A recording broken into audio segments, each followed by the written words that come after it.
Okay. Good evening everybody. आवाज आ रही है? अब आप सभी को आवाज आ रही है? गुड।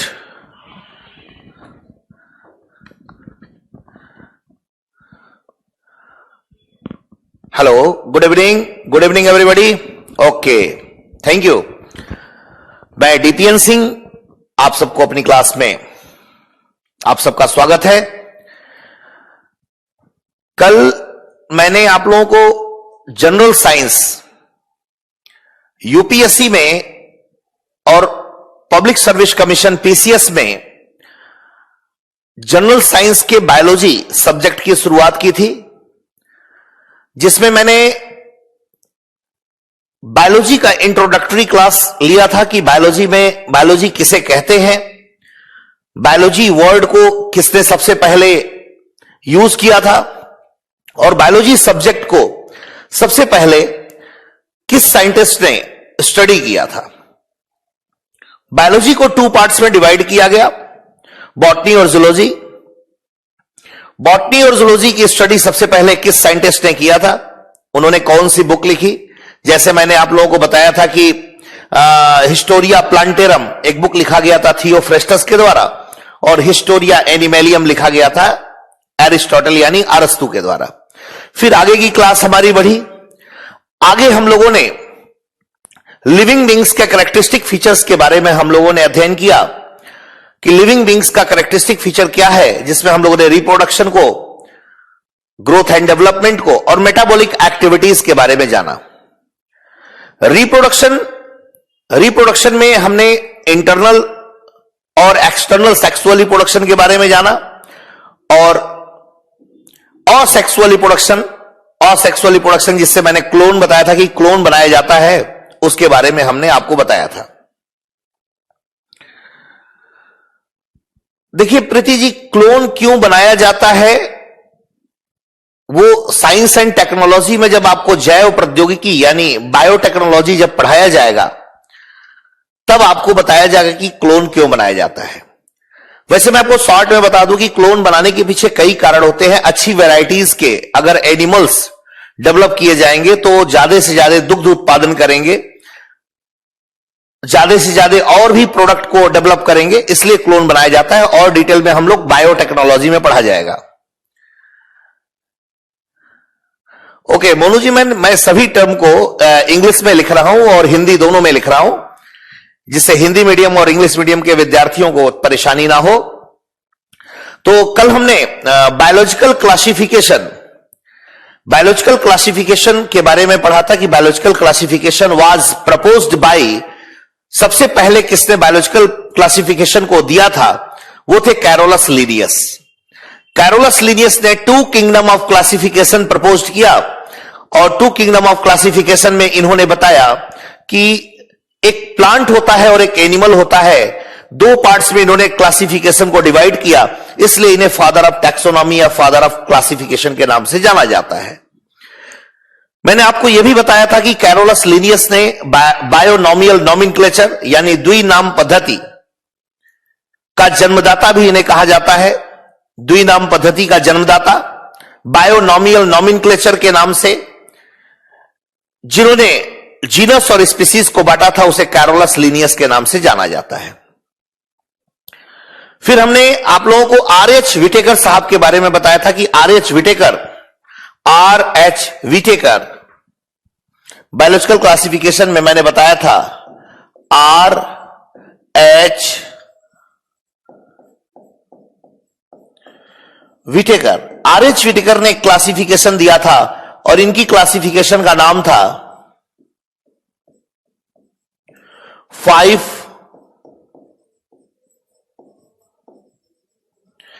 Kingdom of classification. देखो बच्चों, इसको नोट करते चलना, इसको लिखते चलिएगा। 5 किंगडम ऑफ क्लासिफिकेशन, और 5 किंगडम ऑफ क्लासिफिकेशन में इन्होंने अपनी क्लासिफिकेशन को 5 भागों में बांटा था। पहले क्लासिफिकेशन का नाम रखा था मोनेरा। देखो बेटा, मोनेरा क्या होता है, इसको पहले ध्यान से आप सुने। आदि जी 5 किंगडम ऑफ क्लासिफिकेशन और मोनेरा इंग्लिश में ही लिखा हुआ है और हिंदी में भी मैं बोल रहा हूं। देखिए, ये जो मोनेरा है, मोनेरा एक ऐसा फैमिली है, मोनेरा एक ऐसा परिवार है जिसमें ओनली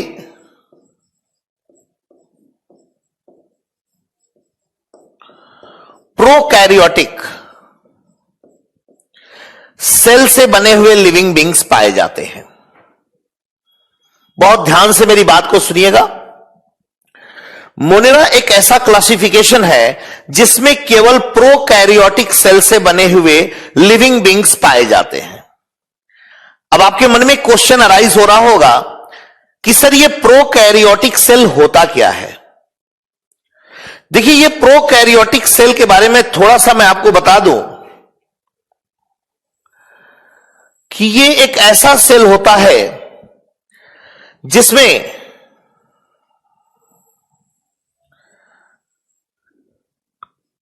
सेल वॉल यानी कोशिका भित्ति प्रेजेंट होता है। इस प्रोकैरियोटिक सेल में बेटा सेल वॉल प्रेजेंट होता है, लेकिन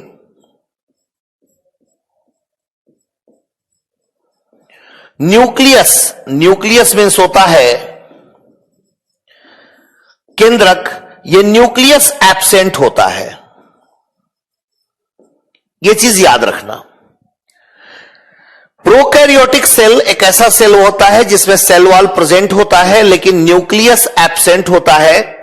न्यूक्लियस एब्सेंट होता है लेकिन उसके बावजूद भी इसमें एक इस तरीके का स्ट्रक्चर होता है जिसे जेनेटिक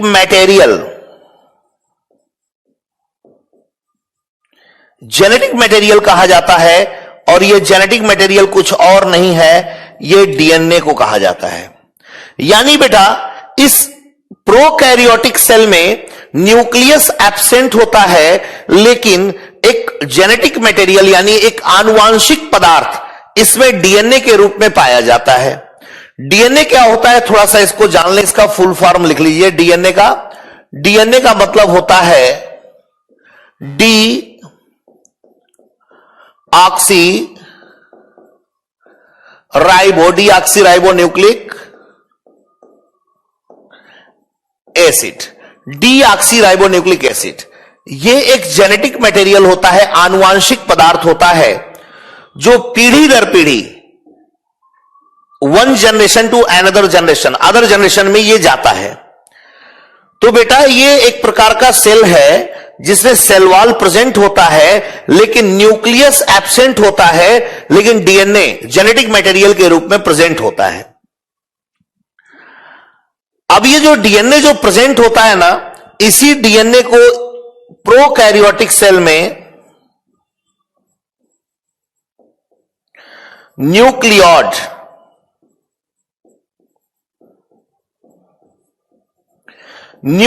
के नाम से जाना जाता है। पहली चीज आपने देखा कि प्रोकैरियोटिक सेल में सेल वॉल प्रेजेंट होता है लेकिन न्यूक्लियस एब्सेंट होता है। जेनेटिक मटेरियल डीएनए के रूप में पाया जाता है जिसे न्यूक्लियोड कहते हैं। एक चीज और जान लो, इस प्रोकैरियोटिक सेल में एक स्ट्रक्चर होता है जिसे कहा जाता है मीसोसोम।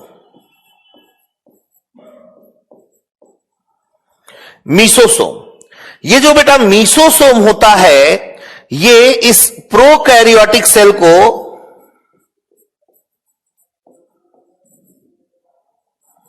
एनर्जी प्रोवाइड करता है।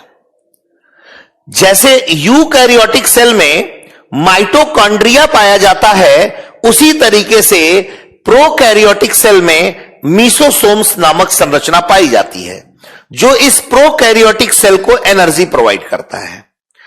बेटा इसमें इसके सेल के अंदर कुछ तरल पदार्थ भरे होते हैं जिन्हें साइटोप्लाज्म कहा जाता है। साइटोप्लाज्म प्लाज्म कहते हैं। साइटोप्लाज्म का मतलब होता है कोशिका द्रव्य। इस सेल के अंदर राइबोसोम प्रेजेंट होता है। राइबोसोम बेटा सेल के अंदर पाया जाने वाला एक ऐसा कोशिकांग होता है जो किसी भी सेल के अंदर प्रोटीन के निर्माण में मदद करता है। बहुत बार ये क्वेश्चन पूछा गया है बेटा पीसीएस के एग्जामिनेशन में कि protein synthesis completed by which organelles, किस सेल ऑर्गेनिल्स, किस कोशिकांग के द्वारा प्रोटीन का निर्माण किया जाता है, तो वो है राइबोसोम्स। इस प्रोकैरियोटिक सेल में राइबोसोम प्रेजेंट होता है, लेकिन जो ये राइबोसोम होता है इसको वैज्ञानिकों ने 70S टाइप का नाम रखा। ये 70S टाइप का पाया जाता है। संरचना में छोटा होता है, यूकैरियोटिक के अगर तुलना किया जाए तो चूंकि संरचना में छोटा होता है इसलिए इसको 70S टाइप कहा गया। एस का मतलब होता है स्वेडबर्ग यूनिट, उस पर आपको जाना नहीं है, वो आपसे प्रश्न भी नहीं पूछा जाएगा, बस आपको ये याद रखना है कि 70S टाइप का राइबोसोम्स किस में प्रेजेंट होता है, तो आपका आंसर होगा सर प्रोकैरियोटिक सेल में 70S टाइप का राइबोसोम्स प्रेजेंट होता है।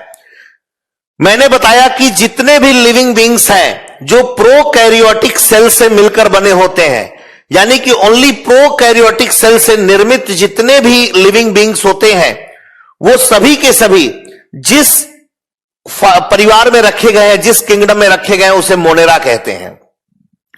फिर आपके मन में एक प्रश्न बनता कि सर ये प्रोकैरियोटिक सेल क्या है, तो मैंने एक सेल बनाया, एक सेल का स्ट्रक्चर बनाया जिसमें कोशिका भित्ति बनाई, जिसमें मैंने आपको बताया कि न्यूक्लियस एब्सेंट होता है, जिसमें मैंने बताया कि एक जेनेटिक मटेरियल होता है डीएनए के रूप में जो न्यूक्लियोइड के नाम से जाना जाता है।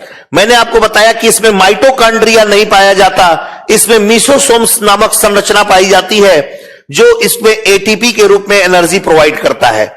इसके अंदर एक तरल पदार्थ मैट्रिक्स के रूप में भरा होता है जिसे कोशिका द्रव्य या साइटोप्लाज्म कहते हैं। राइबोसोम्स 70S टाइप का पाया जाता है। तो ये दिस इज द राइबोसोम। अब इसके अलावा ये जो मोनेरा है, अब ये जो प्रोकैरियोटिक सेल है, ये प्रोकैरियोटिक सेल और क्या क्या इसमें नहीं प्रेजेंट होता है? प्रोकैरियोटिक सेल में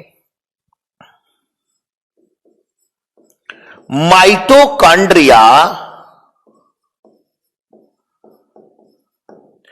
प्रोकैरियोटिक सेल में एंडोप्लाज्मिक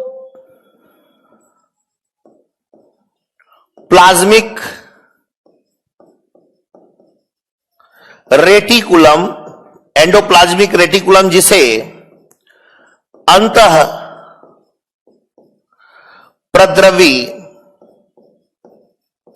जालिका कहते हैं, गोल्गी बॉडीज और double membrane cell organelles absent होते हैं। अगर आपसे क्वेश्चन किया गया कि प्रोकैरियोटिक सेल में क्या एब्सेंट होता है, तो प्रोकैरियोटिक सेल में बेटा माइटोकॉन्ड्रिया एब्सेंट होता है, एंडोप्लाज्मिक रेटिकुलम जिसे अंतःप्रद्रवी जालिका कहते हैं यह एब्सेंट होता है, गोल्गी बॉडीज एब्सेंट होता है, और जितने भी डबल मेम्ब्रेन यानी दोहरी झिल्ली से बने हुए कोशिकांग यानी सेल मेम्ब्रेन, सेल ऑर्गेनेल्स पाए जाते हैं, वो सभी के सभी इसमें अनुपस्थित होते हैं।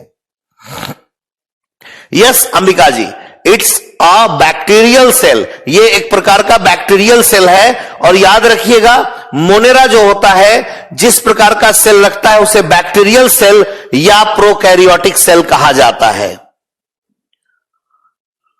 राइबोसोम का प्रोटीन रिलेशन ये होता है कि राइबोसोम प्रोटीन के निर्माण में हेल्प करता है बेटा। राइबोसोम जो होता है प्रोटीन के निर्माण में हेल्प करता है। तो ये जो है ये मोनेरा है। मोनेरा एक ऐसा परिवार होता है, आरएच विटेकर ने 5 किंगडम ऑफ क्लासिफिकेशन प्रपोज किया था। बहुत ही ईमानदारी से, बहुत ध्यान से मेरी क्लास को सुनिए। ये आपके यूपीएससी और पीसीएस में, अगर पीसीएस की बात करें, यूपी पीसीएस, हरियाणा पीसीएस, तो 25 क्वेश्चंस आते हैं। अगर आपने क्लास का लेक्चर ध्यान से सुना और मेरे बोर्ड पर बताए गए लेक्चर को आपने ध्यान से नोट कर लिया कॉपी में और उसको रिवीजन करते रहे तो आपका एक भी क्वेश्चन नहीं छूटेगा बेटा। तो प्लीज बहुत ध्यान से इसको सुनने की कोशिश कीजिए। फिर से मैं इसको रिपीट करता हूं। आरएच विटेकर एक साइंटिस्ट थे जिन्होंने 5 किंगडम ऑफ क्लासिफिकेशन दिया। पहला क्लासिफिकेशन था मोनेरा। मोनेरा में इन्होंने कहा कि वो लिविंग बींग्स पाए जाते हैं जो सिर्फ प्रोकैरियोटिक सेल से बने होते हैं।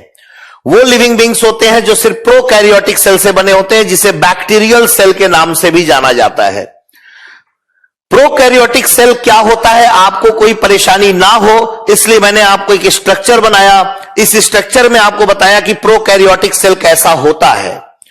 प्रोकैरियोटिक सेल में सेल वॉल प्रेजेंट होता है। प्रोकैरियोटिक सेल में न्यूक्लियस यानी केंद्रक एब्सेंट होता है।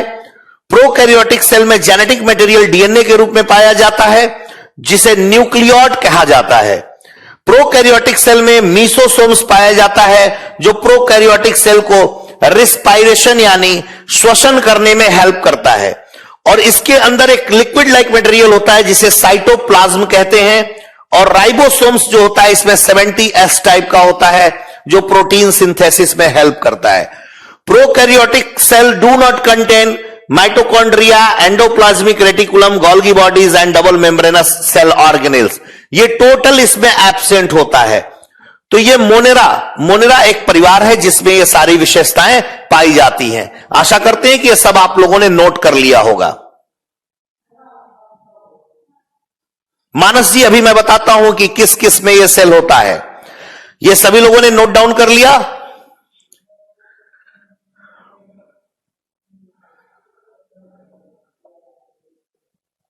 ओके, आगे बढ़ते हैं।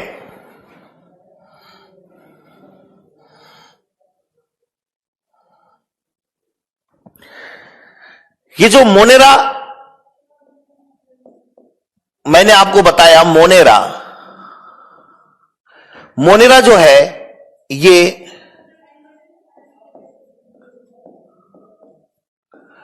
प्रोकैरियोटिक सेल से बने हुए लिविंग बींग्स को अपने पास रखता है। एग्जाम्पल आपको बता दूं जो प्रोकैरियोटिक सेल से बने होते हैं, जैसे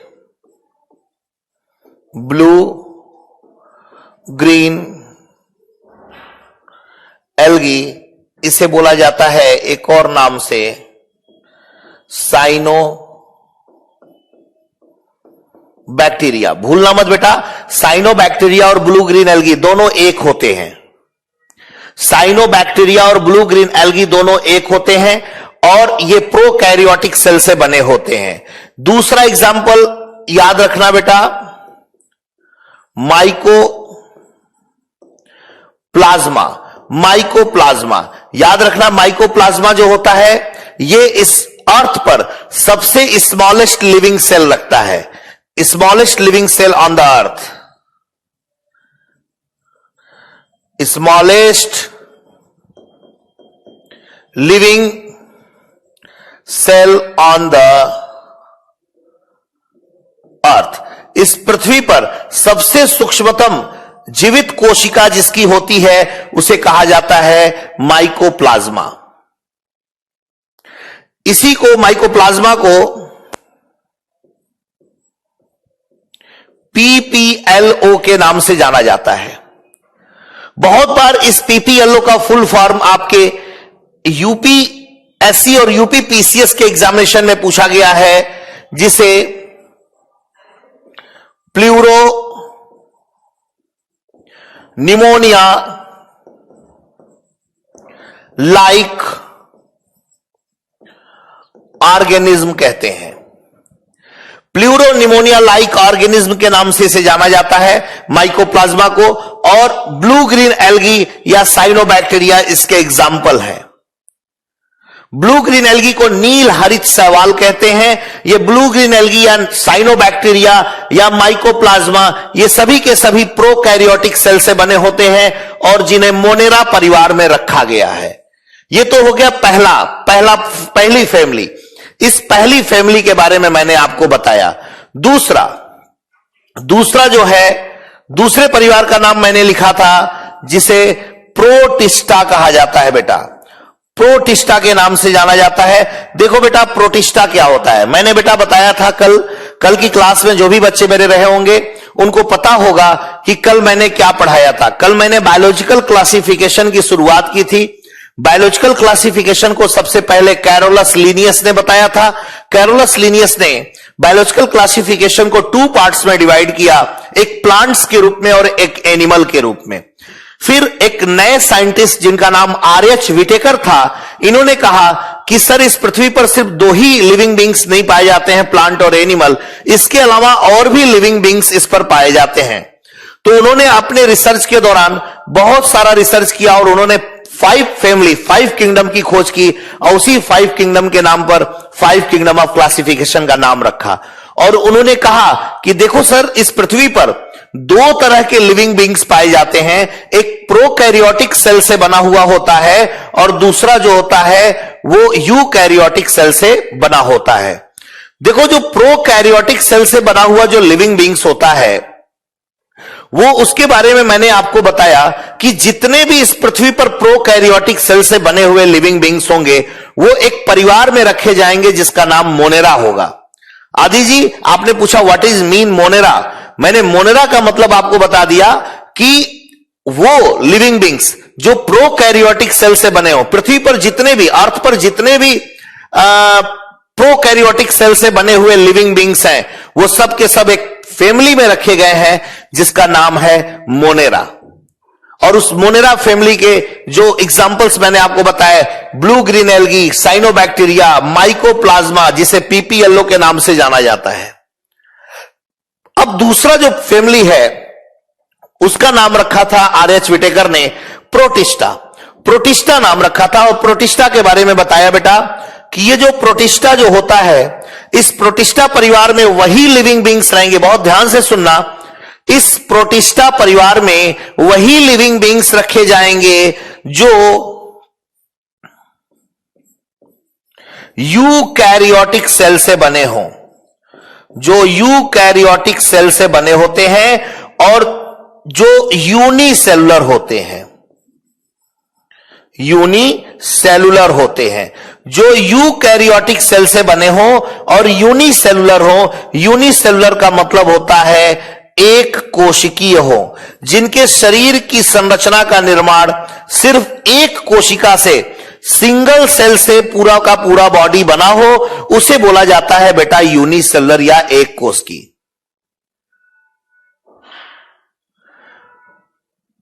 देखिए प्रोकैरियोटिक सेल से बने हैं, आइडेंटिफाई कैसे करेंगे, मैंने बहुत सारी चीजें आपको बताई। उसको माइक्रोस्कोप से स्टडी किया जाता है और देखा जाता है कि न्यूक्लियस एब्सेंट है और उसमें राइबोसोम 70s टाइप का है, माइटोकॉन्ड्रिया की जगह मीसोसोम्स पाया जाए और जितने भी डबल मेम्ब्रेनस स्ट्रक्चर है वो एब्सेंट हो, तो आप उससे आप बता देंगे, आइडेंटिफाई कर लेंगे कि वो प्रोकैरियोटिक सेल है। पीपीएलओ को बोला जाता है प्लूरोनिमोनिया लाइक ऑर्गेनिज्म। बेटा प्लूरोनिमोनिया, पी साइलेंट होता है, प्लूरोनिमोनिया लाइक ऑर्गेनिज्म। ओके ठीक है, अब आगे बढ़ते हैं। देखो बेटा मोनेरा के बाद प्रोटिस्टा एक ऐसा परिवार है जिसमें मैंने आपको बताया कि बेटा इसमें वो लिविंग बींग्स रहेंगे जो सिर्फ यूकैरियोटिक सेल से बने हो और वो सेल कैसा हो, यूनिसेलुलर हो, यानी एक कोशिका से, यानी कि पूरी की पूरी बॉडी सिर्फ एक सेल से बनी हो तो उसे यूनिसेलुलर कहते हैं, और 2 या 2 से अधिक सेल से बना हो तो उसे मल्टी सेलुलर कहा जाएगा। याद रखिएगा इस प्रोटिस्टा में मल्टी सेलुलर नहीं रहते हैं, इसमें सिर्फ यूनिसेलुलर रहते हैं। लेकिन बेटा एक चीज याद रखना कि जो सेल बना होता है वो प्रोकैरियोटिक का नहीं, यूकैरियोटिक का बना होता है। Eukaryotic cell well developed cell होता है। यूकैरियोटिक सेल में न्यूक्लियस वेल डेवलप्ड प्रेजेंट होता है, डीएनए होता है, आरएनए होता है, और जितने भी सेल ऑर्गेनिल्स हैं, चाहे माइटोकॉन्ड्रिया हो, चाहे एंडोप्लाज्मिक रेटिकुलम हो, चाहे वो राइबोसोम्स हो, सभी के सभी वेल डेवलप्ड स्टेज में उस यूकैरियोटिक सेल में पाए जाते हैं। मानव का शरीर जिस सेल से बना हुआ है ना बेटा, उसे भी यूकैरियोटिक सेल कहते हैं। जितने भी डेवलप्ड आपको मानव, जंतु और प्लांट्स दिखाई दे रहे हैं, वो सभी के सभी यूकैरियोटिक से मिलकर बने हैं। कुछ ही है जो क्या कहते हैं कि प्रोकैरियोटिक सेल से मिलकर बने हुए हैं। प्रीति जी, मोनेरा में भी यूनिसेलुलर होता है क्या? यस, मोनेरा जो होता है ये प्रोकैरियोटिक सेल से बना होता है, मैंने आपको बताया है। और वो जो मोनेरा जो प्रोकैरियोटिक सेल होता है बेटा, वो ऑलवेज यूनिसेलुलर होता है, हमेशा यूनिसेलुलर ही होता है, हमेशा यूनिसेलुलर ही होता है, एक कोशिकी ही होता है। प्रोकैरियोटिक सेल ऑलवेज यूनिसेलुलर होता है। Is that clear? तो ये चीजें जो होती हैं यूकैरियोटिक सेल और यूनिसेलुलर से बने होते हैं। अब प्रोटिस्टा में अगर आप एग्जाम्पल के रूप में पूछें कि कौन कौन से एग्जाम्पल प्रोटिस्टा के अंतर्गत रखे जा सकते हैं, तो आप अमीबा को रख सकते हैं, अमीबा को रख सकते हैं, आप पैरामीशियम को रख सकते हैं, पैरामीशियम को रख सकते हैं, और एक और एग्जाम्पल मैं दे देता हूं, युग्लिना, युग्लिना को रख सकते हैं, युग्लिना को आप रख सकते हैं। ये अमीबा, पैरामीशियम, युग्लिना इत्यादि, ये सभी के सभी जो हैं ये यूनिसेलुलर होते हैं बेटा, और यूकैरियोटिक सेल से बने होते हैं। बहुत ध्यान से सुनना बेटा, ये सभी के सभी, चाहे वो अमीबा हो, पैरामीशियम हो, युग्लिना हो, ये सभी के सभी यूनिसेलुलर होते हैं और यूकैरियोटिक सेल से बने होते हैं। इसको नोट डाउन कर लीजिए, फिर आगे इसके हम बताते हैं। जल्दी से इसको नोट डाउन कीजिए आप लोग।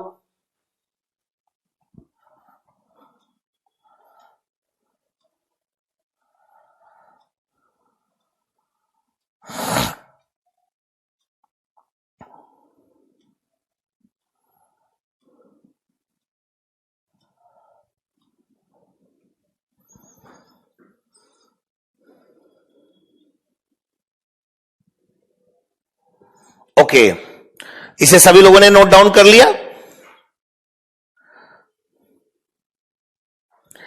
अब देखिए,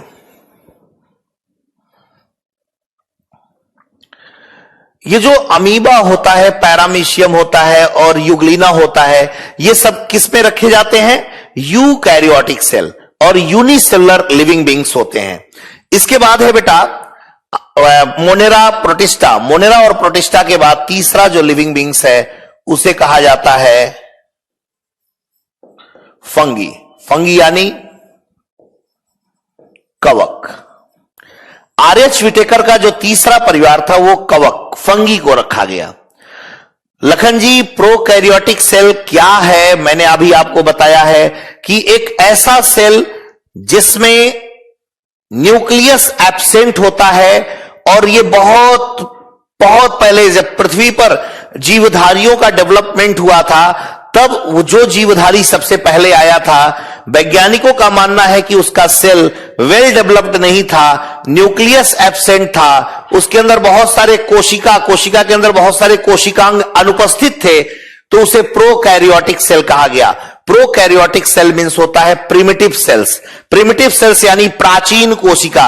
प्रोकैरियोटिक सेल जैसे जितने भी बैक्टीरिया होते हैं वो सभी के सभी आपके क्या कहते हैं कि प्रोकैरियोटिक सेल से बने होते हैं। प्रोटिस्टा, प्रोटिस्टा उसे कहा जाता है लवकुश जी, प्रोटिस्टा ऐसा परिवार है जिसमें यूनिसेलुलर और यूकैरियोटिक सेल से बने हुए जीवधारी रहते हैं, जिसमें अमीबा, पैरामीशियम, युग्लिना इत्यादि आते हैं। यस ऋषभ जी, प्रोटिस्टा में आरएनए होता है, डीएनए आरएनए दोनों होता है। यूकैरियोटिक सेल है तो डीएनए और आरएनए दोनों पाया जाता है। यूकैरियोटिक सेल का भी डायग्राम बता दीजिए जी। मैं अभी आपको यूकैरियोटिक सेल का वेल डेवलप्ड डायग्राम आपको बताऊंगा आदित्य जी, परेशान ना हो आप एकदम। तो ये फंगी, फंगस क्या होता है? कवक। कवक जो होता है बेटा, इसे अलग क्यों रखा गया है परिवार, इस मतलब मोनेरा, प्रोटिस्टा, एनिमेलिया और प्लांटी से इसे अलग क्यों रखते हैं? पहले तो ये जान लो कि ये यूनिसेलुलर भी होते हैं, यूनिसेलुलर भी होते हैं, और unicellular and multi cellular both होते हैं। मल्टी सेलुलर को बोला जाता है बहुकोशिकीय। ये यूनिसेलुलर भी होते हैं और मल्टी सेलुलर भी होते हैं, यानी कि एक सेल के भी बने होते हैं और एक से अधिक सेल के भी बने होते हैं। जब एक से अधिक सेल के बने हो तो उसे मल्टी सेलुलर कहते हैं, और एक सेल का बना हो तो उसे यूनिसेलुलर कहा जाता है। और एक चीज और याद रखना कि ये यूनिसेलुलर और मल्टी सेलुलर तो होते हैं, लेकिन इनका जो सेल होता है वो किसका बना होता है? यूकैरियोटिक सेल का बना होता है। यूकैरियोटिक सेल का बना होता है। यूकैरियोटिक सेल का मतलब होता है वेल डेवलप्ड सेल का बना होता है। थोड़ा सा वेट करें, इसको कंप्लीट करने के बाद मैं आपको इसका स्ट्रक्चर बताऊंगा कि सेल क्या होता है और यूकैरियोटिक सेल क्या होता है। तो ये यूकैरियोटिक सेल के बने होते हैं, यूनिसेलुलर और मल्टी सेलुलर होते हैं। ये जो फंगस होता है, पहली चीज तो ये जान लीजिए कि इसमें एक क्लोरोप्लास्ट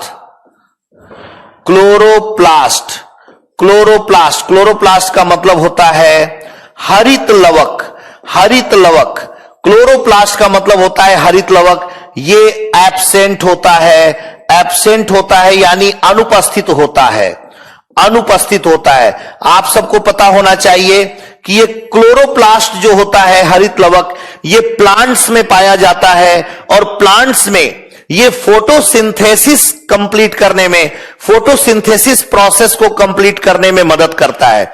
और फोटोसिंथेसिस यानी प्रकाश संश्लेषण एक ऐसी क्रिया होती है जिसके द्वारा कोई भी प्लांट्स अपना फूड मटेरियल स्वयं प्रिपेयर करता है।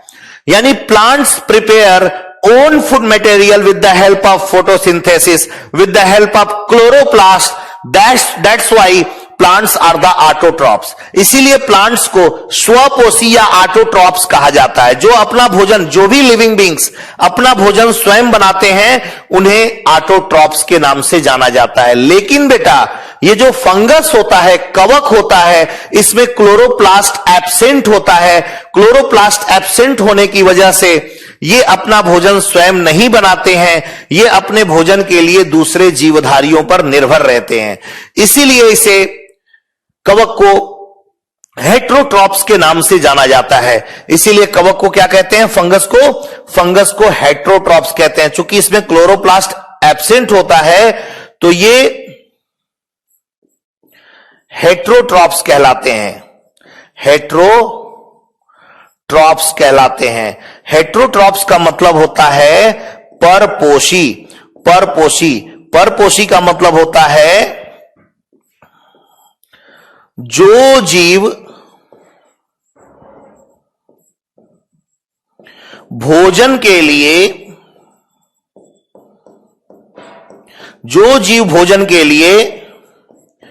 दूसरे जीव पर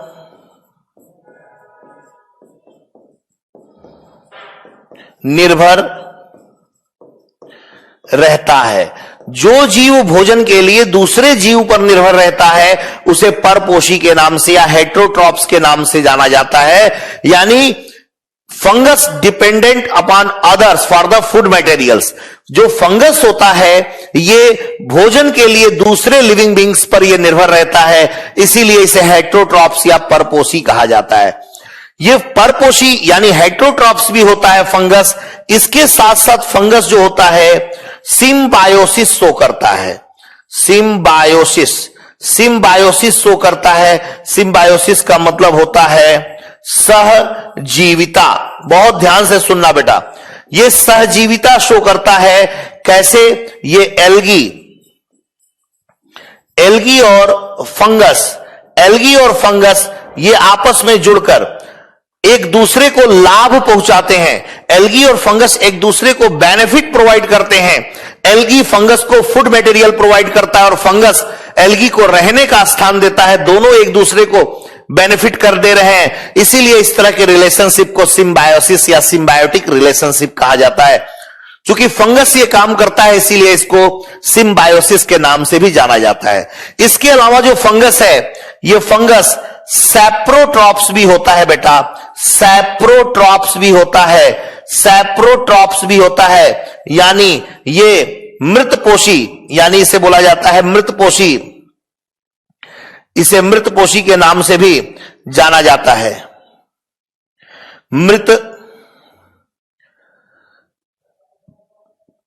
इसे मृतपोषी के नाम से भी जाना जाता है। मृतपोषी के नाम से भी जाना जाता है। मृतपोषी का मतलब होता है ऐसे लिविंग बींग्स जो डेड एंड डिकेइंग मटेरियल्स को खाते हैं। ऐसे लिविंग बींग्स जो डेड एंड डिकेइंग मटेरियल्स को खाते हैं। आंसू जी, अगर आपने मेरा लेक्चर सुना होगा तो इसके पहले मैंने बताया था, आपका प्रश्न है what is the difference between protista and fungi. Protista के बारे में मैंने बताया था कि प्रोटिस्टा में प्रोकैरियोटिक सेल से बने होते हैं, लेकिन फंगी जो होते हैं यूकैरियोटिक सेल से बने होते हैं। Eukaryotic cell is the well developed cell. Eukaryotic cell is the well developed cell. अभी अंबिका जी, मैं लाइकेन के बारे में बताऊंगा, लाइकेन होता क्या है। तो फंगस जो होता है ये यूनिसेलुलर होता है, मल्टीसेलुलर होता है, और इसका जो सेल होता है वो यूकैरियोटिक सेल से मिलकर बना होता है। फंगस अपने पास क्लोरोप्लास्ट यानी हरित लवक नहीं रखता, इसलिए यह अपना भोजन स्वयं नहीं बनाता। अपना भोजन स्वयं नहीं बनाता, इसीलिए इसको हेटेरोट्रॉप्स या परपोषी कहते हैं। परपोषी इसलिए कहते हैं कि जो जीव भोजन के लिए दूसरे जीव पर निर्भर रहता है, जो जीव भोजन के लिए दूसरे जीव पर निर्भर रहता है उसे परपोषी या हेटेरोट्रॉप्स कहते हैं। इसके अलावा फंगस में सिम्बायोसिस रिलेशनशिप मेंटेन करने का भी एक गुण पाया जाता है, और फंगस सेप्रोट्रॉप्स यानी मृतपोषी के नाम से भी जाना जाता है। आइए इन दोनों के बारे में थोड़ा सा और बेहतर तरीके से हम जानते हैं। इसको नोट डाउन कर लिया आप सभी लोगों ने? ओके, इसको नोट डाउन कर लीजिए।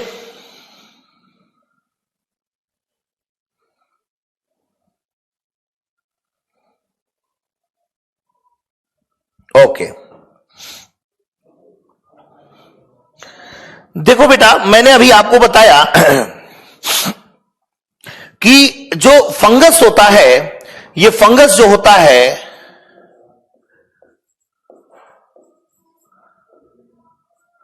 जो फंगी या फंगस जो होता है, मैंने अभी बताया आपको कि ये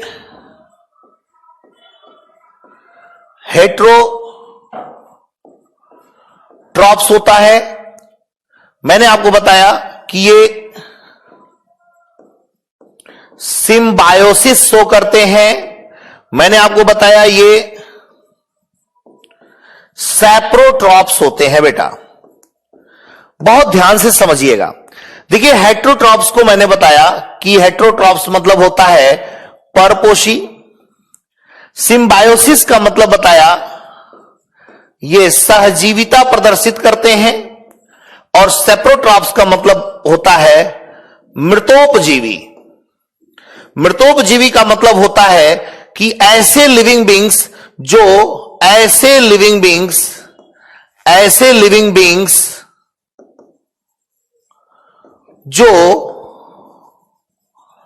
डेड एंड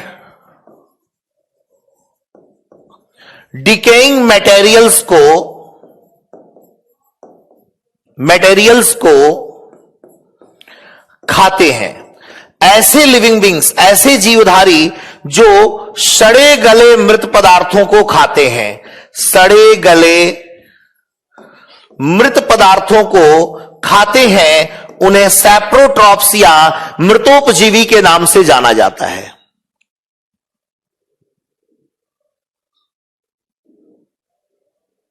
ओके, तो लिविंग बींग्स जो डेड एंड डिकेइंग मटेरियल्स को खाते हैं उन्हें सैप्रोट्रॉप्स के नाम से जाना जाता है।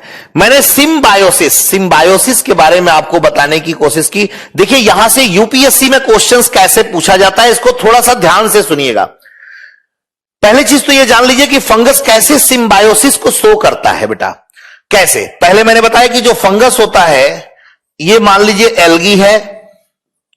एल्गी को कहा जाता है शैवाल। बहुत ध्यान से क्लास के लेक्चर को सुनिए और इसको समझने की कोशिश कीजिए। बहुत ही इंपॉर्टेंट चैप्टर पढ़ा रहा हूं, यहां से बहुत सारे क्वेश्चंस पूछे जाते हैं। बेटा देखिए, एल्गी जो होता है ये फंगस का मतलब होता है कवक। एल्गी जो होता है ये फंगस से एसोसिएट हो जाता है। मैंने अभी आपको बताया कि जो एल्गी है, एल्गी ये फंगस को फूड प्रोवाइड करता है।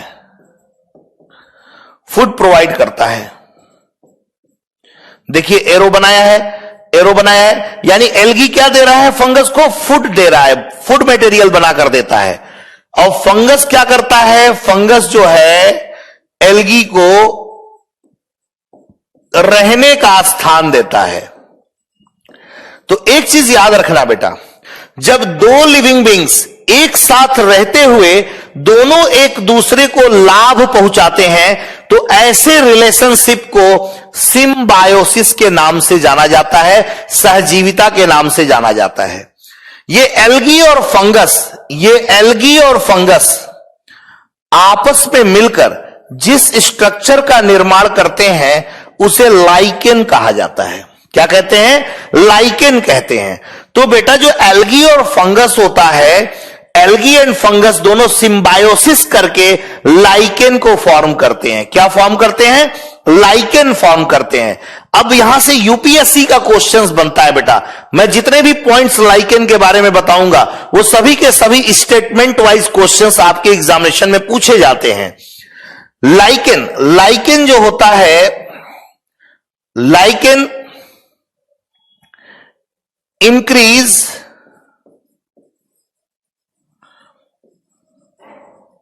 Soil fertility. लाइकेन जो है ये मृदा की उर्वरता को बढ़ाता है। सॉइल फर्टिलिटी यानी मृदा उर्वरता को बढ़ाता है।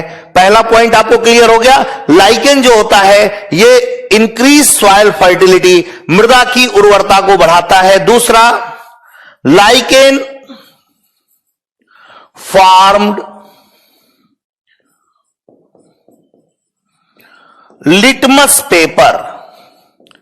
लिटमस पेपर आप सभी ने केमिस्ट्री में पढ़ा होगा। लिटमस पेपर जब ब्लू से रेड हो जाता है तो उसे एसिड कहते हैं, और जब लिटमस पेपर रेड से ब्लू हो जाता है तो उसे बेस कहा जाता है। तो वही वाला जो लिटमस पेपर है जिसे हम लोग लेबोरेटरी में यूज करते हैं, उसी लिटमस पेपर को बनाया जाता है किससे? लाइकेन से बनाया जाता है। लाइकेन का पहला जो मैंने पॉइंट्स बताया कि सॉइल फर्टिलिटी को बढ़ाता है। दूसरा, लाइकेन लिटमस पेपर का निर्माण करता है। लाइकेन का जो तीसरा सबसे इंपॉर्टेंट पॉइंट है, lichen is the best indicator of air pollution. Lichen is the best indicator of air pollution. ये बहुत बार क्वेश्चन आपके यूपी पीसीएस में पूछा गया है कि best indicator of air pollution के लिए कौन रिस्पॉन्सिबल है? तो best indicator of air pollution के लिए ये लाइकेन रिस्पॉन्सिबल होता है बेटा। लाइकेन बनता कैसे है? जब ये एल्गी और फंगस आपस में जुड़ते हैं तो लाइकेन का फॉर्मेशन करते हैं। एल्गी फंगस को फूड प्रोवाइड करता है और फंगस रहने का स्थान देता है। इस तरह के रिलेशनशिप को सिम्बायोसिस कहा जाता है जो फंगस के अंदर देखने को मिलता है। ये लाइकेन जो होता है ये सॉइल फर्टिलिटी को बढ़ाता है। लाइकेन लिटमस पेपर का निर्माण करता है। लाइकेन को best indicator of air pollution के नाम से भी जाना जाता है। ये बहुत ही इंपॉर्टेंट है। ये आपके यूपीएससी में स्टेटमेंट वाइज क्वेश्चन जो पूछा जाता है कि कौन सा स्टेटमेंट फॉल्स है, कौन सा स्टेटमेंट ट्रू है, आपको ये याद रखना होगा। Best indicator of air pollution, कई बार ये क्वेश्चन पूछा गया है, ये होता है लाइकेन। ओके, तो ये जो होता है फंगस के बारे में मैंने आपको बताया। और भी फंगस के बारे में और भी आपको बातें बताने जा रहा हूं। ये जो हेटेरोट्रॉप, सिम्बायोसिस, सेप्रोट्रॉप्स होता है, ये जो प्रॉपर्टी होती है ये एनिमल्स में भी आपको देखने को मिलेगी, माइक्रो ऑर्गेनिज्म में भी देखने को मिलेगी। फंगस जो होता है, ये जो फंगस होता है, फंगस में सेल वॉल प्रेजेंट होता है। सेल वॉल मीन्स होता है कोशिका भित्ति। सेल वॉल इसमें प्रेजेंट होता है। और अगर आपसे क्वेश्चन पूछा गया, बहुत बार ये क्वेश्चन पूछा गया है कि ये जो फंगस में जो सेल वॉल जो प्रेजेंट होता है, ये सेल वॉल किसका बना होता है बेटा? तो fungus cell wall is made up of chitin. Chitin का बना होता है। फंगस का जो सेल वॉल होता है वो काइटिन का बना होता है, काइटिन का बना होता है। Fungus cell wall is made up of chitin, chitin का बना होता है ये फंगस का सेल वॉल। सेल वॉल क्या होता है? जैसे मान लो कि अगर ये कोई सेल है, सेल का जो सबसे आउटर मोस्ट लेयर होता है ये सेल वॉल कहलाता है। ये क्या कहलाता है? सेल वॉल कहलाता है। याद रखिएगा ये सेल वॉल जो होता है ये प्लांट सेल में प्रेजेंट होता है, प्लांट सेल में भी प्रेजेंट होता है। ये सेल वॉल जो होता है बैक्टीरियल सेल में भी पाया जाता है, बैक्टीरियल सेल में भी पाया जाता है। और ये सेल वॉल जो है ये फंगल सेल में भी पाया जाता है, फंगल सेल में भी पाया जाता है। लेकिन ये जो सेल वॉल होता है, ये जो सेल वॉल होता है एनिमल सेल में नहीं पाया जाता। Animal cell do not contain cell wall, animal cell do not contain cell wall, यानी इसका मतलब होता है जंतु कोशिका में कोशिका भित्ति नहीं पाई जाती है, कोशिका भित्ति नहीं होता है। लेकिन अगर आपसे प्रश्न किया गया कि जो ये सेल वॉल होता है प्लांट सेल में प्रेजेंट होता है, बैक्टीरिया के सेल में प्रेजेंट होता है, फंगस के सेल में प्रेजेंट होता है। याद रखिएगा जो प्लांट सेल का जो सेल वॉल होता है वो सेल्यूलोज का बना होता है, सेल्यूलोज का बना होता है। प्लांट सेल का जो सेल वॉल होता है वो सेल्यूलोज का बना होता है, जो प्लांट सेल का जो सेल वॉल होता है वो सेल्यूलोज का बना होता है। बैक्टीरिया का जो सेल वॉल होता है वो बैक्टीरिया का जो सेल वॉल होता है वो अमीनो एसिड और पॉलीसेकेराइड का बना होता है, पॉलीसेकेराइड, अमीनो एसिड और पॉलीसेकेराइड का बना होता है। बैक्टीरिया का सेल वॉल अमीनो एसिड और पॉलीसेकेराइड का बना होता है। फंगस का सेल वॉल किसका बना होता है? काइटिन का बना होता है। फंगस का सेल वॉल बना होता है काइटिन का। Fungus cell wall is made up of chitin. तो इस प्रकार से सेल वॉल जो होता है, cell wall is the outermost protective layer of the cell.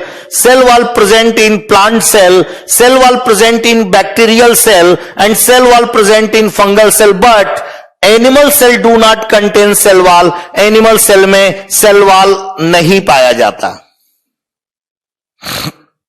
अब देखो बेटा, ये जो प्लांट सेल है ये सेलुलोज से मिलकर बना होता है। प्लांट सेल का जो सेल वॉल है वो सेलुलोज से मिलकर बना होता है। और बैक्टीरियल सेल का जो सेल वॉल है वो अमीनो एसिड और पॉलीसेकेराइड से मिलकर बना होता है। और फंगल सेल यानी जो कवक है उसकी कोशिका भित्ति काइटिन की मिलकर बनी होती है। एनिमल सेल में यह नहीं पाया जाता। तो ये आपको मैंने फंगस के बारे में कुछ जानकारी दी कि फंगस होते क्या हैं। आइए इसके आगे बढ़ते हैं। देखो बेटा, इसके बाद है आपका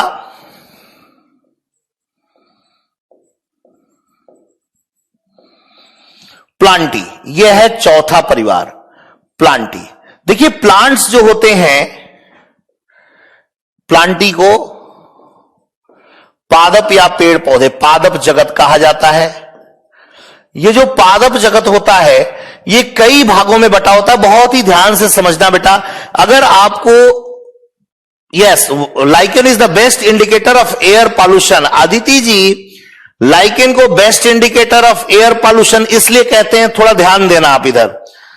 इसलिए कहा जाता है, जैसे मान लो कि ये कोई प्लांट्स का ब्रांच है, ये प्लांट्स का कोई ब्रांच है, शाखा है। अब इस प्लांट्स की शाखा में लाइकेन जो होता है कुछ इस तरीके से, जो जहां नमी युक्त भाग होता है वहां चिपके होते हैं। जब इस जगह पर पॉल्यूशन बढ़ेगा, जब इस जगह पर पॉल्यूशन बढ़ेगा, प्रदूषण बढ़ेगा, तो ये जो ग्रीन कलर का दिख रहा है ये अपना कलर ग्रीन से ब्लैक करेगा, ब्लैक से फिर ये राख की तरह, ऐश की तरह हो जाएगा। जैसे जैसे पॉल्यूशन बढ़ता जाएगा ये अपना कलर हल्का करता जाएगा, ग्रीन से ब्राउन, ब्राउन से ब्लैक, ब्लैक से फिर राख की तरह हो जाएगा। और उस आधार पर वैज्ञानिक यानी पर्यावरणविद यानी इकोलॉजिस्ट अनुमान लगाते हैं कि ऐसी जगह पर जहां लाइकेन अपने कलर को बदल दे रहा है उस जगह पर पॉल्यूशन बहुत ज्यादा पाया जाता है। हां, हिली एरिया में लाइकेन की कमी हो रही है क्योंकि प्रदूषण की मात्रा बढ़ती जा रही है बेटा, क्योंकि प्रदूषण की मात्रा बढ़ती जा रही है। क्लियर हो गया अदिति जी? लाइकेन को best indicator of air pollution इसीलिए कहा जाता है। ठीक है,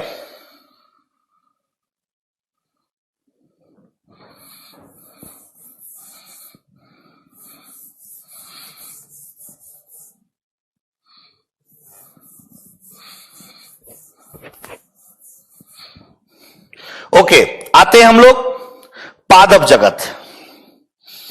पादप जगत के बारे में हम लोग पढ़ते हैं। देखिए बेटा, जो प्लांट्स होते हैं, जो प्लांट्स है, ये सबसे पहली चीज तो ये जान लें कि ये मल्टी सेलुलर होता है।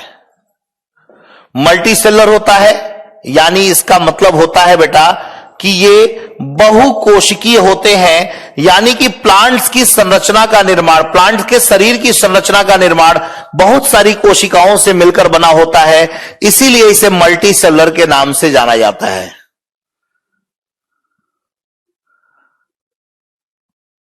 ठीक है, तो जो प्लांट्स होता है वो मल्टी सेलुलर होता है। मल्टी सेलुलर के साथ साथ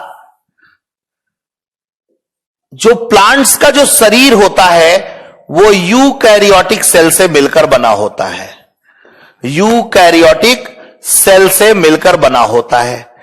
ये दोनों पॉइंट्स आप नोट डाउन कर लेंगे। पहला पॉइंट मैंने बताया कि जो प्लांट्स होता है ये मल्टी सेलुलर होता है और यूकैरियोटिक सेल से मिलकर बना होता है। मल्टी सेलुलर का मतलब होता है जिसकी बॉडी मोर देन 2 सेल्स, 2 या 2 से अधिक सेल से मिलकर बना होता है, उसे मल्टी सेलुलर कहा जाता है। लाइकेन सॉइल फर्टिलिटी कैसे इंक्रीज करता है अभय जी? लाइकेन जो होता है ये मृदा की यानी सॉइल की नमी बनाए रखता है। सॉइल की नमी बनाए रखता है और जो लाइकेन के अंदर जो कंपोनेंट्स पाए जाते हैं वो कंपोनेंट उस मृदा में मिक्स हो जाते हैं और मृदा की नमी को बनाए रखते हैं, इसीलिए कहा जाता है कि सॉइल फर्टिलिटी बढ़ाते हैं। ओके अभय जी, ठीक है। ये हो गया प्लांट्स। प्लांट्स जो होता है मल्टी सेलुलर होता है और यूकैरियोटिक। यूकैरियोटिक का मतलब होता है कि एक ऐसा सेल जो वेल डेवलप्ड सेल से मिलकर बना हो। लिसन टू मी केयरफुली, बहुत ही इंपॉर्टेंट टॉपिक लेकर चल रहा हूं बेटा, बहुत इंपॉर्टेंट है ये, बहुत इंपॉर्टेंट है। Chitin is the type of protein Dhananjay ji. Chitin एक प्रोटीन है बेटा जिससे सेल वॉल बना होता है। किसका? फंगस का। मॉस क्या होता है? मॉस ये जब आगे हम पढ़ाएंगे आपको, टेरिडोफाइटा वगैरह पढ़ाएंगे, ब्रायोफाइटा, टेरिडोफाइटा, तब आपको बताऊंगा बेटा मॉस क्या होता है। एक प्लांट होता है बेटा ये। तो प्लांटी जो होता है ये पादप जगत जिसे कहा जाता है जो मल्टी सेलुलर और यूकैरियोटिक सेल से मिलकर बने होते हैं। मल्टी सेलुलर जो होता है ये बहुकोशिकीय होता है और यूकैरियोटिक सेल से मिलकर बना होता है। यूकैरियोटिक सेल जो होता है ये बहुत ही वेल डेवलप्ड सेल होता है बेटा। अब देखो ये जो प्लांट्स होते हैं ये कई पार्ट्स में, अब दूसरा पॉइंट इसका जान लीजिए कि प्लांट्स जो होता है ये स्वपोषी होता है। इस पृथ्वी पर जो प्लांट्स होता है वो स्वपोषी यानी ऑटोट्रॉपिक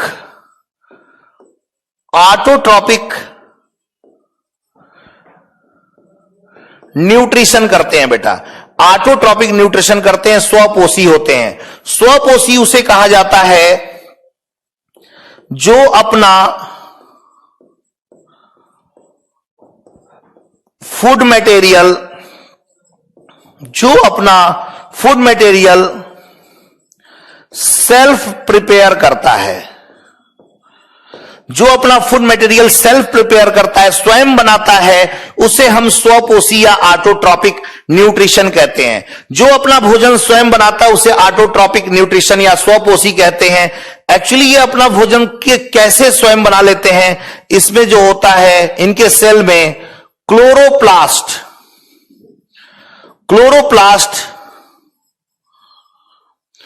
प्रेजेंट होता है। क्लोरोप्लास्ट जो होता है जिसे कहा जाता है हरित लवक प्रेजेंट होता है, हरित लवक पाया जाता है। और ये जो क्लोरोप्लास्ट होता है ये फोटोसिंथेसिस में हेल्प करता है। फोटोसिंथेसिस में हेल्प करता है। फोटोसिंथेसिस में यह हेल्प करता है। फोटोसिंथेसिस को प्रकाश संश्लेषण कहा जाता है। प्रकाश संश्लेषण कहा जाता है।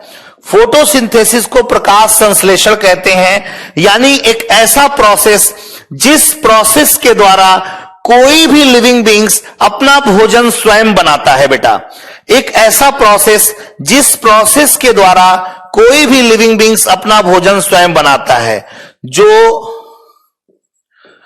अपना भोजन स्वयं बनाता है। जिस प्रोसेस के द्वारा अपना भोजन स्वयं बनाता है, उस प्रोसेस को फोटोसिंथेसिस कहते हैं। और जो अपना भोजन स्वयं बनाता है उसे स्वपोषी कहा जाता है। प्लांट्स जो होते हैं ऑटोट्रॉपिक न्यूट्रिशन करते हैं। क्यों? क्योंकि प्लांट्स जो होते हैं ये अपना फूड मटेरियल सेल्फ प्रिपेयर करते हैं with the help of photosynthesis. Photosynthesis में क्या होता है ये मैं अभी आपको बताऊंगा। एक बार और रिपीट करता हूं, प्लांट्स मल्टी सेलुलर होते हैं, बहुत सारे सेल से मिलकर बने होते हैं। और इनका जो सेल होता है यूकैरियोटिक सेल होता है। प्लांट्स को स्वपोषी कहा जाता है, ऑटोट्रॉपिक न्यूट्रिशन करने वाला लिविंग बींग्स बोला जाता है। ऑटोट्रॉपिक न्यूट्रिशन का मतलब होता है जो अपना भोजन स्वयं बनाता है, इसीलिए इसको स्वपोषी या ऑटोट्रॉप्स कहते हैं। एक्चुअली ये स्वपोषी क्यों होते हैं? क्योंकि इनकी सेल में क्लोरोप्लास्ट यानी हरित लवक पाया जाता है। और हरित लवक जो होता है ये फोटोसिंथेसिस में हेल्प करता है। फोटोसिंथेसिस एक ऐसा प्रोसेस होता है जिसके द्वारा कोई भी लिविंग बींग्स अपना भोजन स्वयं बनाता है। यानी फोटोसिंथेसिस एक ऐसा प्रोसेस है जिसके द्वारा प्लांट्स अपना भोजन स्वयं बनाता है। Green pigment, yes, chloroplast is the responsible for green pigment. Chloroplast is the responsible for green pigment. Green pigment is the chlorophyll. Chlorophyll कहा जाता है। ये जो क्लोरोप्लास्ट है, ये क्लोरोप्लास्ट अपने पास क्लोरोफिल एक पिगमेंट होता है, रखता है। यूपीएससी में एक बार क्वेश्चन आया था बेटा, यूपीएससी में, यूनियन पब्लिक सर्विस कमीशन में, काफी दिनों पहले, काफी सालों पहले, कि क्लोरोप्लास्ट लिविंग होता है कि क्लोरोफिल लिविंग होता है।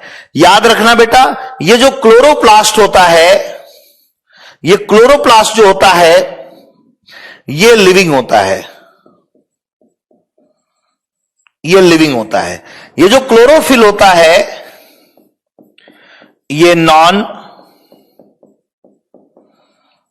लिविंग होता है। क्वेश्चन पूछा जाता है कि इसमें कौन सा एलिमेंट पाया जाता है, तो क्लोरोफिल में याद रखिएगा मैग्नीशियम, Mg पाया जाता है। इसमें मैग्नीशियम होता है। तो ये प्लांट्स के बारे में मैंने आपको कुछ जानकारी दी। इसके आगे ये जो प्लांट्स है, इस पृथ्वी पर कितने प्रकार के प्लांट्स पाए जाते हैं आप इसको जान लीजिए। देखिए, जो प्लांट्स होते हैं ये कई प्रकार के हैं। पहला एल्गी, एल्गी जो होता है इसे आप सब सुने होंगे, शैवाल कहते हैं। एल्गी जो है ये शैवाल होता है, ये भी प्लांट्स के रूप में जाना जाता है। इसलिए जाना जाता है क्योंकि ये जो एल्गी होता है ये अपने पास क्लोरोफिल इसमें पाया जाता है। क्लोरोफिल पाया जाता है, जिससे ये अपना भोजन स्वयं बनाते हैं, इसलिए इसको प्लांट्स कहते हैं, एल्गी को। याद रखिएगा, एल्गी में रूट, स्टेम और लीफ एब्सेंट होता है। इसमें रूट, स्टेम और लीव्स नहीं पाए जाते हैं बेटा। बहुत ध्यान से सुनते चलिएगा, आपको इसको थोड़े थोड़े शब्दों में इसको समझाते चलता हूं कि एल्गी क्या होता है, ब्रायोफाइटा क्या होता है, टेरिडोफाइटा क्या होता है, जिम्नोस्पर्म क्या होता है, एंजियोस्पर्म क्या होता है। बहुत ध्यान से सुनिएगा, आप सबके लिए नया शब्द होगा, या अगर आप सुने होंगे तो थोड़ा सा इसको बहुत अच्छे ढंग से समझने का कोशिश कीजिएगा। प्लांट्स में पहला नाम एल्गी का है, दूसरा ब्रायोफाइटा। अक्सर एक क्वेश्चन आता है बेटा कि वो कौन सा ऐसा प्लांट है जिसे प्लांट एम्फीबियन कहा जाता है। किसे प्लांट एम्फीबियन कहते हैं? Plant amphibian, amphibian, plant amphibian किसे कहते हैं? प्लांट एम्फीबियन का मतलब होता है, ध्यान से समझिएगा, पादप उभयचर। उभयचर, उभयचर उसे कहा जाता है, एम्फीबियंस उसे कहा जाता है जो जल और थल दोनों पर पाए जाते हैं। जो जल और थल दोनों पर पाए जाते हैं उसे एम्फीबियंस कहते हैं। ये जो हमारा ब्रायोफाइटा होता है, इसे प्लांट एम्फीबियन के नाम से जाना जाता है, प्लांट एम्फीबियंस के नाम से जाना जाता है। दूसरी चीज इसकी खासियत यह है कि इसमें भी रूट, स्टेम और लीव्स एब्सेंट होता है। इसमें रूट, स्टेम और लीव्स एब्सेंट होता है, लेकिन रूट की तरह एक स्ट्रक्चर पाया जाता है जिसे राइजोइड्स कहते हैं। राइजोइड्स कहा जाता है।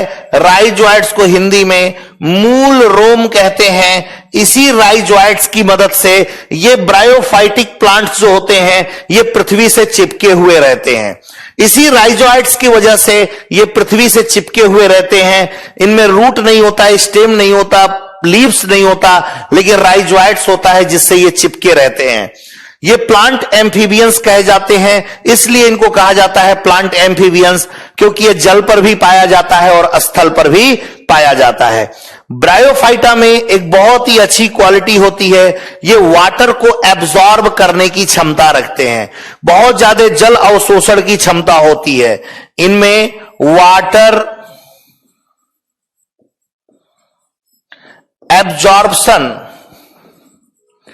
का गुण पाया जाता है। इनमें वाटर एब्जॉर्प्शन का गुण पाया जाता है। वाटर एब्जॉर्प्शन का मतलब होता है जल अवशोषण। जल अवशोषण का गुण पाया जाता है। इसमें जल को अवशोषित करने का गुण पाया जाता है। इसलिए कभी कभी कहा जाता है कि जो हमारा ये ब्रायोफाइटिक प्लांट्स होते हैं, ये ब्रायोफाइटिक प्लांट्स जो होते हैं, ऐसे एरियाज में इसकी खेती की जाती है जहां बाढ़ आता है। यानी ये बाढ़ वगैरह से बचाने में भी मदद करता है, इतना ज्यादा वाटर एब्जॉर्ब करने की क्षमता रखता है। तो ये हमारा ब्रायोफाइटा होता है। ब्रायोफाइटा, इसका एग्जाम्पल आपको बता दूं, एक ब्रायोफाइटा है जिसे हम लोग बोलते हैं रिक्सिया, एक ब्रायोफाइटा है जिसे कहा जाता है मार्केंसिया। ये ब्रायोफिटिक प्लांट्स हैं, रिक्सिया और मार्केंसिया, जो प्लांट एम्फीबियंस के नाम से जाना जाता है, जिनमें रूट, स्टेम और लीव्स एब्सेंट होते हैं। राइजोइड्स जड़ों की तरह तो नहीं, एक छोटे छोटे हेयर की तरह संरचना होती है जिससे चिपके रहते हैं वो जमीन से, नमी वाले स्थान पर पाए जाते हैं।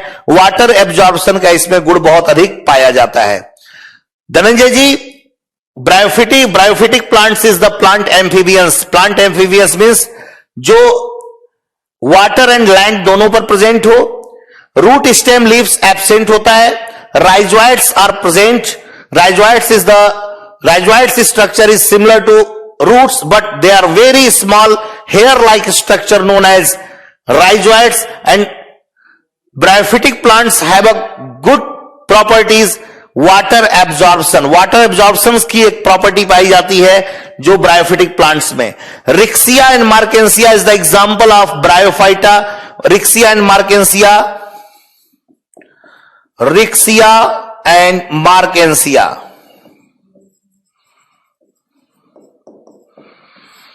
Riccia and मार्केंसिया, algae and bryophyta both are the plants. And third is the pteridophyte, pteridophytes, pteridophyte, algae, bryophyta, pteridophyta, pteridophyte.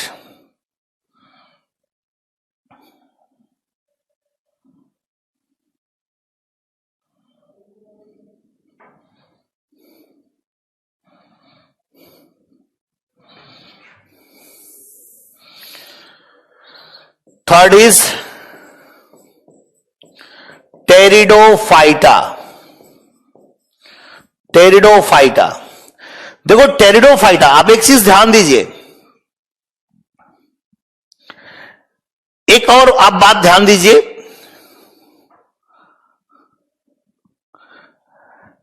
जो एल्गी है रूट स्टेम लीव्स एब्सेंट होते हैं, क्लोरोफिल प्रेजेंट होता है। Bryophyta is the plant amphibians, it means पादप और उभयचर। पादप उभयचर कहा जाता है क्योंकि जल और थल यानी वाटर एंड लैंड्स दोनों पर पाया जाता है। रूट स्टेम लीव्स एब्सेंट होते हैं, राइजोइट्स प्रेजेंट होता है, वाटर एब्जॉर्प्शन क्वालिटी इसमें ब्रायोफाइटा में पाया जाता है। Riccia and marchantia is the example of bryophyta. Third plant is the pteridophyta. इन दोनों में रूट स्टेम लीव्स एब्सेंट होते हैं, लेकिन टेरिडोफाइटा में रूट स्टेम लीव्स प्रेजेंट होता है। ये जो टेरिडोफाइटा जो प्लांट होता है, इसमें root stem and leaves present होते हैं। Root stem and leaves present होते हैं, यहां तक नोट कर लीजिए, फिर आगे हम लोग बढ़ते हैं बेटा।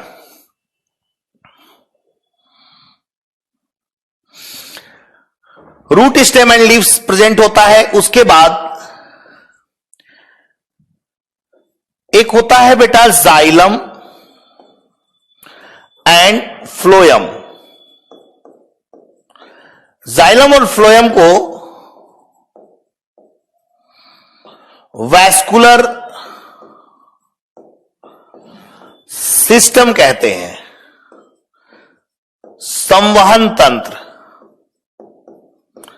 ये संवहन तंत्र जाइलम और फ्लोएम जो होता है टेरिडोफाइटा में प्रेजेंट होता है। जाइलम और फ्लोएम दोनों प्रेजेंट होते हैं। आगे जब टिश्यूज पढ़ाऊंगा तो उसमें जाइलम और फ्लोएम का क्या फंक्शन होता है उसको हम डिटेल में आपको बताएंगे। जाइलम और फ्लोएम प्रेजेंट होते हैं इसमें। इसके बाद जो चौथा प्लांट है वो है जिम्नोस्पर्म। जिम्नोस्पर्म को अनावृत्त बीजीय पौधा कहा जाता है। अनावृत्त बीजीय पौधा, बहुत बार क्वेश्चन पूछा गया है यहां से मेरे बच्चे कि जिम्नोस्पर्मिक प्लांट को अनावृत्त बीजीय पौधा क्यों कहते हैं। इसलिए कहा जाता है क्योंकि ये नेकेड सीडेड प्लांट्स, ये नेकेड सीडेड प्लांट्स होता है। नेकेड सीडेड प्लांट्स होता है। नेकेड सीडेड प्लांट्स का मतलब होता है नग्न बीजीय पादप। नग्न बीजीय पादप, नग्न बीजीय पादप का मतलब है कि जैसे मान लीजिए कि कोई सीड हो और सीड के चारों तरफ एक आवरण पाया जाता है, यह सीड कोट बोला जाता है। यह सीड कोट बोलते हैं, सीड कोट। और यह सीड कोट जो होता है एब्सेंट होता है, एब्सेंट होता है किसमें? सीड कोट एब्सेंट होता है इस जिम्नोस्पर्मिक प्लांट में। इसीलिए जिम्नोस्पर्म को नेकेड सीडेड प्लांट्स के नाम से जाना जाता है। नेकेड सीडेड प्लांट्स यानी नग्न बीजीय पादप कहा जाता है। सीड तो बनता है लेकिन सीड के ऊपर सीड कोट नहीं पाया जाता। इसके एग्जाम्पल के रूप में पाइनस और साइकस। पाइनस और साइकस जो होते हैं ये दो प्लांट्स हैं, और भी बहुत सारे प्लांट्स हैं जो जिम्नोस्पर्मिक प्लांट्स के रूप में जाने जाते हैं। इसके अलावा जिम्नोस्पर्म के बाद पांचवा है एंजियोस्पर्म। एंजियोस्पर्म, ये जो एंजियोस्पर्म होता है इसे आवृत्त बीजीय पौधा कहा जाता है। आवृत्त बीजीय पौधा कहा जाता है, या इसे हम लोग सीडेड प्लांट कहते हैं। सीडेड प्लांट कहते हैं। इसका मतलब होता है कि इसके सीड के ऊपर सीड कोट प्रेजेंट होता है। सीड कोट प्रेजेंट होता है। सीड कोट प्रेजेंट होता है। जिस प्लांट्स के ऊपर सीड कोट प्रेजेंट होता है उसे एंजियोस्पर्मिक प्लांट्स या आवृत्त बीजीय पौधा के नाम से जाना जाता है। पाइनस और साइकस को चीड़ और देवदार कहा जाता है बेटा, चीड़ और देवदार। तो angiospermic plants is the seeded plants. आवृत्त बीजी पौधा यानी सीड कोट जिसमें प्रेजेंट हो उसे एंजियोस्पर्म के नाम से जाना जाता है। ये जो एंजियोस्पर्म होता है इसे फ्लावरिंग प्लांट्स भी कहते हैं। फ्लावरिंग प्लांट्स, फ्लावरिंग प्लांट्स भी कहा जाता है। इसे फ्लावरिंग प्लांट्स भी कहा जाता है। फ्लावरिंग प्लांट्स के साथ साथ एक बात और जान लीजिए कि एंजियोस्पर्मिक प्लांट्स जो होता है well developed root, well developed stem, well developed leaves, root stem leaves, fruit, flower, seed etcetera, ये वेल डेवलप्ड प्रेजेंट होते हैं। Root, stem, leaves, fruit, flower, seed, ये सभी के सभी वेल डेवलप्ड होते हैं। वेल डेवलप्ड होते हैं, पूर्ण विकसित होता है, वेल डेवलप्ड होता है। किसमें? ये एंजियोस्पर्मिक प्लांट्स में। ओके शेखर जी, ठीक है, नोट डाउन करने के लिए 2 मिनट मैं दे दूंगा आपको। एंजियोस्पर्मिक प्लांट्स जो होता है सीडेड प्लांट्स होता है। सीड के ऊपर सीड कोट प्रेजेंट होते हैं। फ्लावरिंग प्लांट्स, इन्हें फ्लावरिंग प्लांट्स कहा जाता है। इनमें रूट, स्टेम, लीव्स, जड़, तना, पत्तियां, फल और फूल और बीज पूर्ण विकसित पाया जाता है। स्टेम क्या है? स्टेम का मतलब होता है तना। स्टेम का मतलब होता है तना, रूट का मतलब होता है जड़ और लीव्स का मतलब होता है पत्तियां, फ्रूट का मतलब होता है फल और फ्लावर मीन्स होता है पुष्प और सीड का मतलब होता है बीज। ये सभी के सभी इस एंजियोस्पर्मिक प्लांट में वेल डेवलप्ड प्रेजेंट होते हैं। फ्लावरिंग प्लांट्स को पुष्पीय पौधा कहा जाता है बेटा। ये जो एंजियोस्पर्मिक प्लांट होता है, एंजियोस्पर्मिक प्लांट 2 टाइप का होता है। बहुत ही इंपॉर्टेंट पॉइंट्स है बेटा। ये एंजियोस्पर्मिक प्लांट 2 टाइप का होता है। एक होता है जिसे बोला जाता है एक बीजपत्री पौधा। एक बीजपत्री पौधा, इसे हिंदी में, इंग्लिश में कहते हैं मोनोकॉटिलिडनस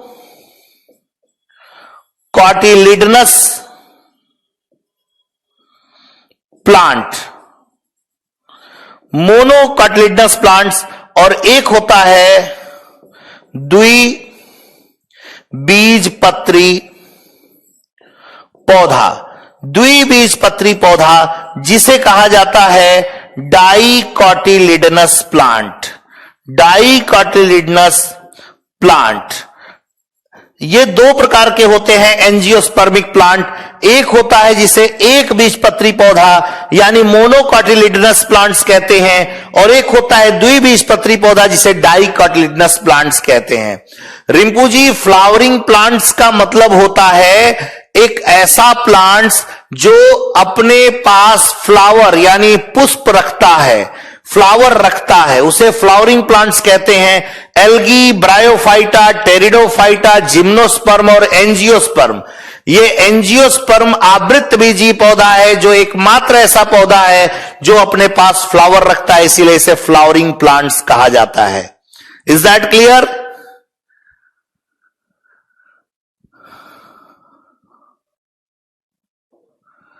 देखो मानस जी, इसके बारे में और डिटेल में आपको बताया जाएगा। अभी आपको एक क्लासिफिकेशन बताया जा रहा है जिसमें सिर्फ थोड़ा थोड़ा मैं आपको इसके बारे में जानकारी दे रहा हूं, और जब आगे आपको बताया जाएगा तो चीड़ और देवदार इनका क्या इंपॉर्टेंट रोल है उसके बारे में डिटेल में बताऊंगा। अभी ये फ्लावर एक क्लासिफिकेशन पढ़ा रहा हूं मैं, उस क्लासिफिकेशन में प्लांट्स का क्लासिफिकेशन कितने भाग में बटा हुआ उसके बारे में बता रहा हूं।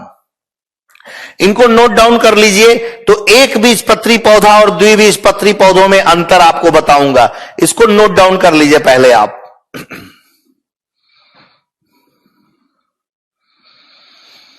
एग्जाम्पल, मैंगो, जितने भी आपको बड़े प्लांट्स दिखाई दे रहे हैं, नीम का पौधा हो गया, मैंगो हो गया, अमरूद हो गया, ये सब के सब एंजियोस्पर्मिक प्लांट है।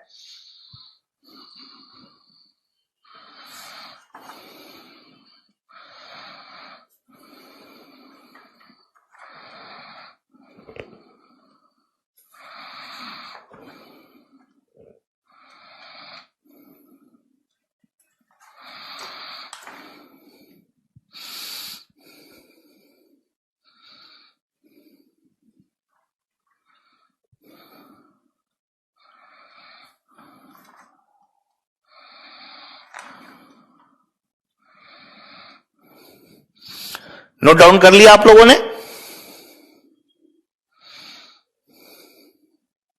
चलिए, थैंक यू मानस जी। आप लोग पढ़ते रहिए, आप लोगों को कहीं भी किसी भी तरह का कोई प्रॉब्लम नहीं आएगा।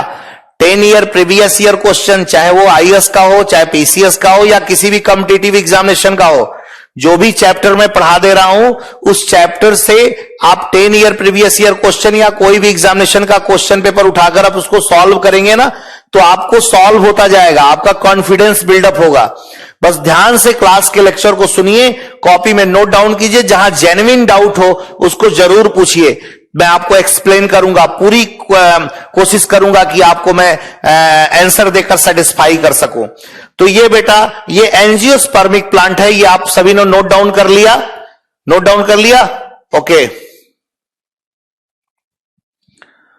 हाँ, इसको पहले आप नोट डाउन करते जाइए। मैं आपको बता रहा हूं कि इसके जो ये आपका जो प्लांट्स में पढ़ा रहा हूं, क्लास नोट्स वगैरह भी आपको संस्थान प्रोवाइड करेगा। पहले ये जान लीजिए कि पहले जो नोट करा रहा हूं ना, ये बहुत इंपॉर्टेंट है। इससे बाहर से क्वेश्चन, शायद ही कोई बाहर से क्वेश्चन पूछा जाए। मेरी क्लास को बहुत ईमानदारी से, बहुत अच्छे से आप पढ़ने की कोशिश कीजिएगा, ठीक है? तो अब आपको डिफरेंस बताऊंगा, एक बीजपत्री पौधा और द्विबीजपत्री पौधे में डिफरेंस क्या होता है, ठीक है? एक बीजपत्री पौधा और द्विबीजपत्री पौधा, बहुत सिंपल सा, जिसको मोनोकॉटिलिडनस प्लांट या डाइकॉटिलिडनस प्लांट्स कहते हैं। आज आपका ये प्रॉब्लम दूर हो जाएगा कि किसे एक बीजपत्री पौधा कहते हैं, मोनोकॉटिलिडनस प्लांट किसे कहते हैं? Monocotyledonous plant, monocotyledonous plant, monocotyledonous plant किसे कहते हैं? देखो बेटा, एक सिंपल सा एक आपको मैं एक प्रयोग बताता हूं। आपके घर में गेहूं होगा, धान होगा, मक्का होगा, चना होगा, मटर होगा, व्हीट, राइस, मेज, ग्राम एंड पीस सबके घर में होगा। आप व्हीट को, या कहते हैं इसको मेज को, मक्के को और मटर के दाने को पानी में डाल दो। पानी में भिगोने के बाद आप उसको 2-3 घंटे बाद, 4 घंटे बाद निकालो। उसको अपने हाथ से दबाओ।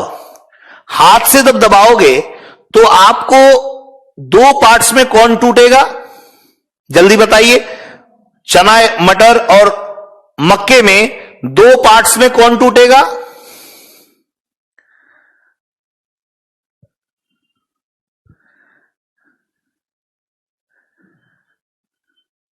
Yes, Shubham ji, piece 2 parts में टूट जाएगा। पीस 2 पार्ट्स में टूट जाएगा, ठीक है। मटर, ग्राम, ये 2 पार्ट्स में टूट जाएगा। लेकिन मक्का, जो मेज है, वो नहीं टूटेगा, मेज जो है मक्का वो नहीं टूटेगा। तो जो बेटा नहीं टूटता है, जो दो पार्ट्स में नहीं टूटता है, उसे बोला जाता है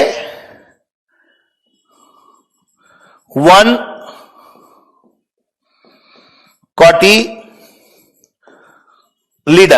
यानी जिसमें एक बीज पत्र हो। इसका एग्जाम्पल हो गया मक्का, यानी गेहूं,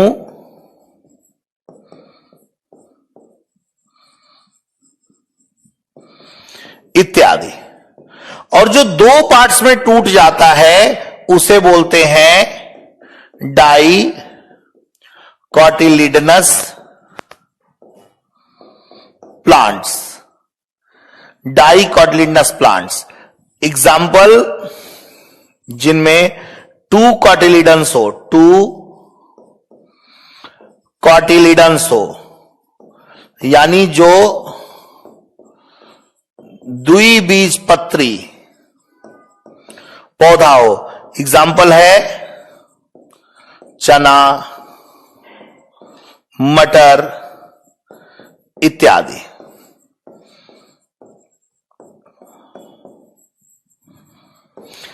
क्लियर हो गया ना आज आप लोगों का?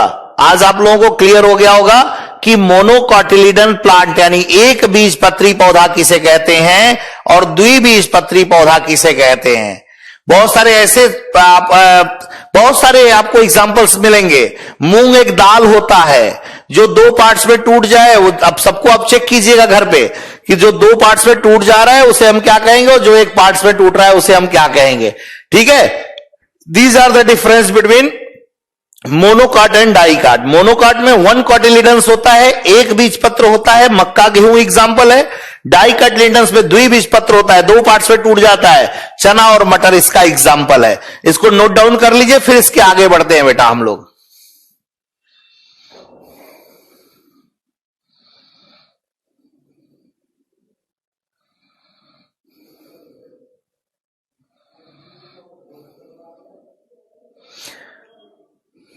Thank you Shubham ji.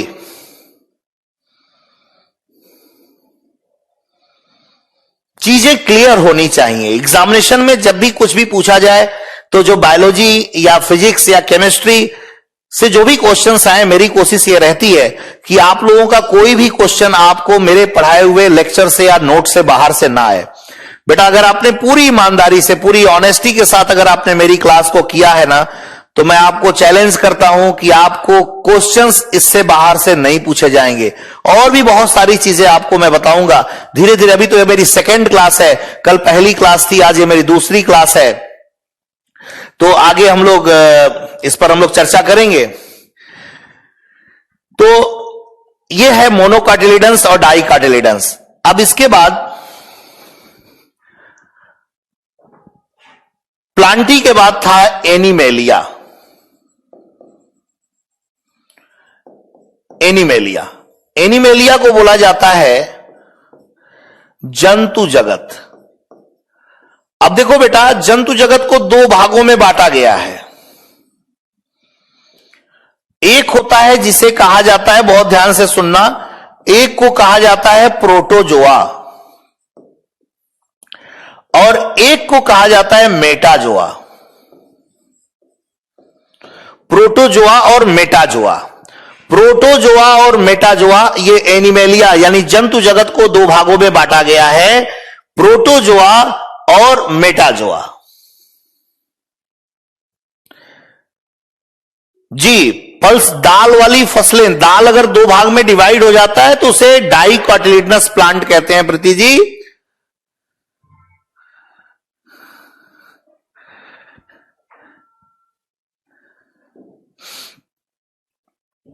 देखिए मैं सिर्फ आपको अपनी क्लासेस दे रहा हूं, वो मैनेजमेंट का विषय है। जीएस, पूरा जीएस कितने दिन में कंप्लीट होगा वो मैनेजमेंट बताएगा। मैनेजमेंट के साइट पे जाकर वहां से आप एक बार आप पूछ लें तो आपको बेहतर होगा। मेरी क्लासेस में आप कंसंट्रेट कीजिए, ये एग्जामिनेशन में पूछा जाता है ये क्वेश्चंस, यहां से अगर कोई डाउट हो तो जरूर मैं आप लोगों की हेल्प करूंगा, पूरा सेटिस्फाई करूंगा बेटा, ठीक है। तो एनिमेलिया को 2 पार्ट्स में डिवाइड किया गया है, प्रोटोजोआ और मेटाजोआ में। ये जो एनिमेलिया होता है यानी जंतु जगत के जितने भी जंतु होते हैं ये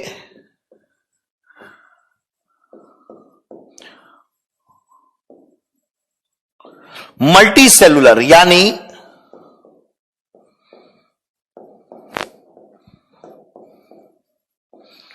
बहुकोशिकीय होते हैं और उनका जो सेल होता है वो यूकैरियोटिक सेल से बना होता है। दूसरी चीज, ये जो जंतु जगत के जीव होते हैं ये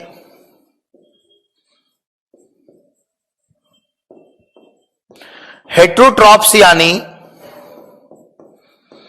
परपोषी होते हैं। परपोषी का मतलब होता है जो अपना भोजन के लिए दूसरे के ऊपर निर्भर रहते हैं, परपोषी के नाम से जाना जाता है। तो ये प्रोटोजोआ और मेटाजोआ 2 भागों में बटे होते हैं।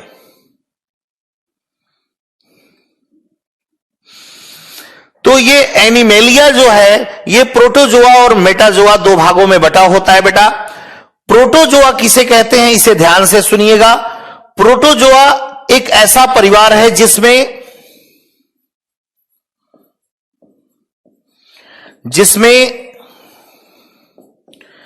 केवल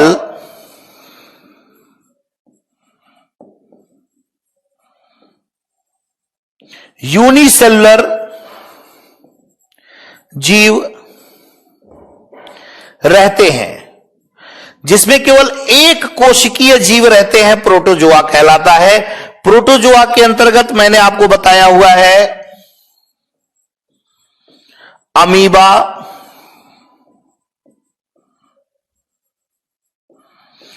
पैरामीशियम,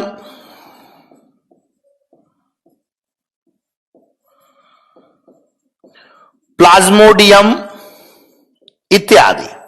अमीबा, पैरामीशियम, प्लाज्मोडियम ये सब प्रोटोजोआ परिवार में रखे जाते हैं। प्रोटोजोआ और मेटाजोआ को हिंदी में प्रोटोजोआ और मेटाजोआ ही कहा जाता है, जिसमें केवल यूनिसेलुलर यानी एक कोशिका से बने हुए जीव रहते हैं, उन्हें प्रोटोजोआ कहा जाता है। और मेटाजोआ का मतलब होता है बेटा ध्यान से सुनिएगा, जिसमें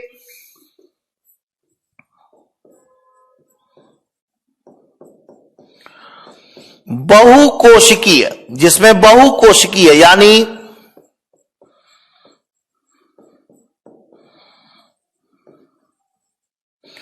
मल्टी सेलुलर जीव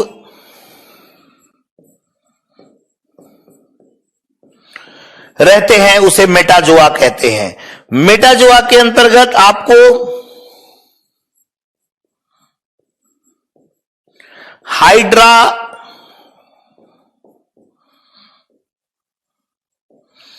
earthworm,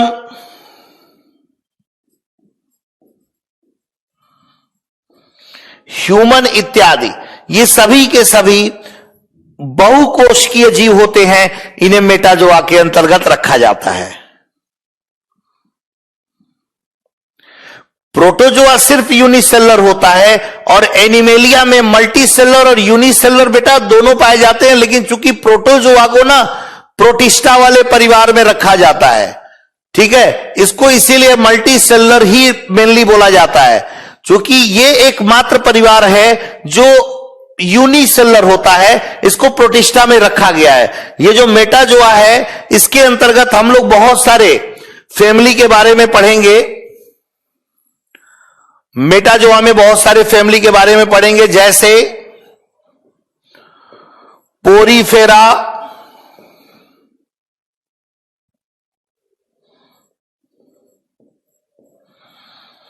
Coelenterata,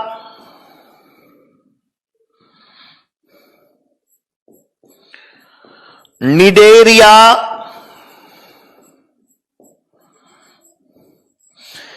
Platyhelminthes,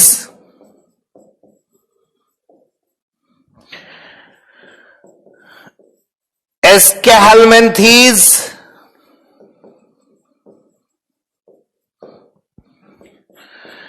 Annelida,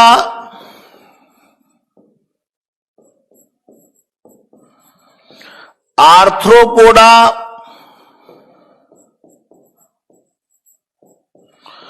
Mollusca, उसके बाद कॉर्डेटा। इस कॉर्डेटा में पीसेस, बर्ड्स,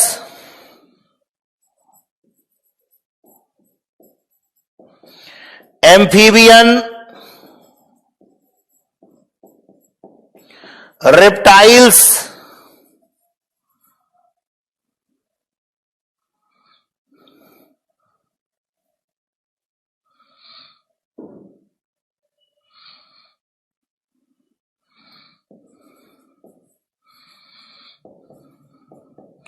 एम्फीबियंस, रेप्टाइल्स और मैमल्स,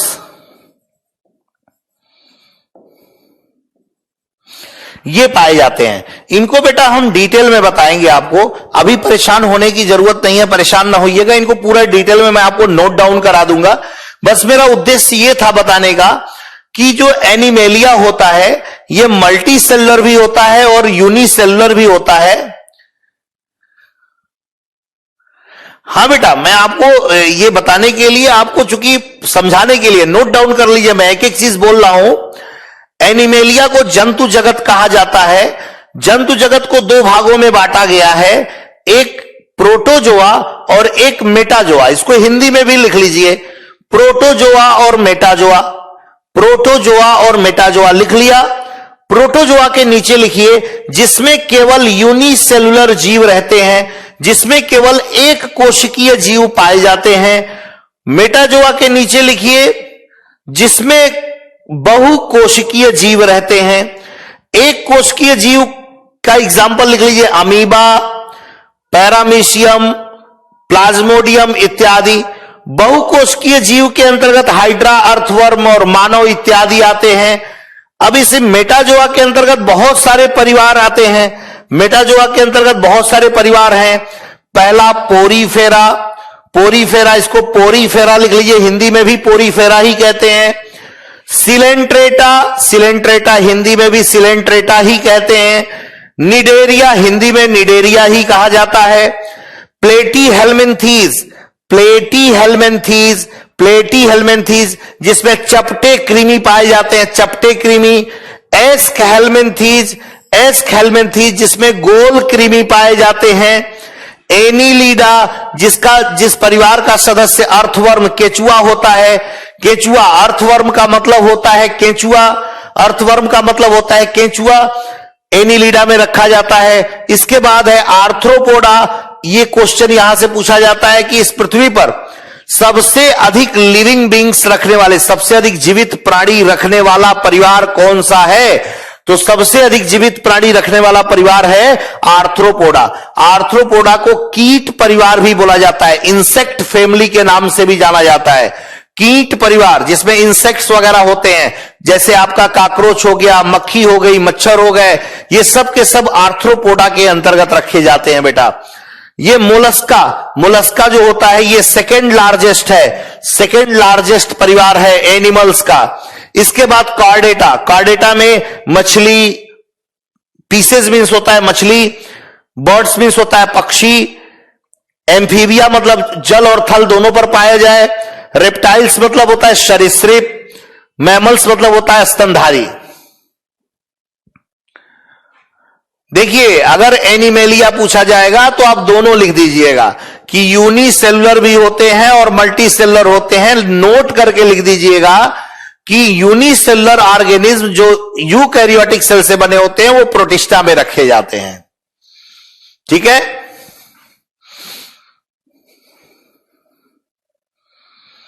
नोट डाउन कर लिया, मैंने बोल दिया, फिर एक बार यहां से बोल देता हूं। Porifera, coelenterata, cnidaria, platyhelminthes, aschelminthes, annelida, arthropoda, mollusca. Arthropoda के बारे में बताया कि सबसे largest phylum on the earth, सबसे बड़ा परिवार है पृथ्वी पर जिसमें सबसे अधिक जीवधारी रहते हैं, इसे कीट परिवार कहते हैं। मोलस्का सेकेंड लार्जेस्ट परिवार है, ये सेकेंड लार्जेस्ट परिवार जिसमें जीवधारी रहते हैं। कॉर्डेटा, कॉर्डेटा जो होता है इसमें मछली हो गई, बर्ड्स मतलब पक्षी, एम्फीबियंस मतलब उभयचर जो जल और स्थल दोनों पर पाए जाते हैं।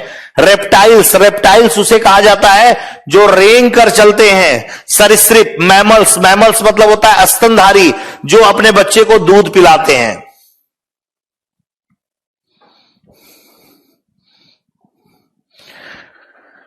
ठीक है, तो ये मैं आप लोगों ने नोट डाउन कर लिया होगा, मैं इसको रब कर दूं, लिख लिया आप सभी लोगों ने?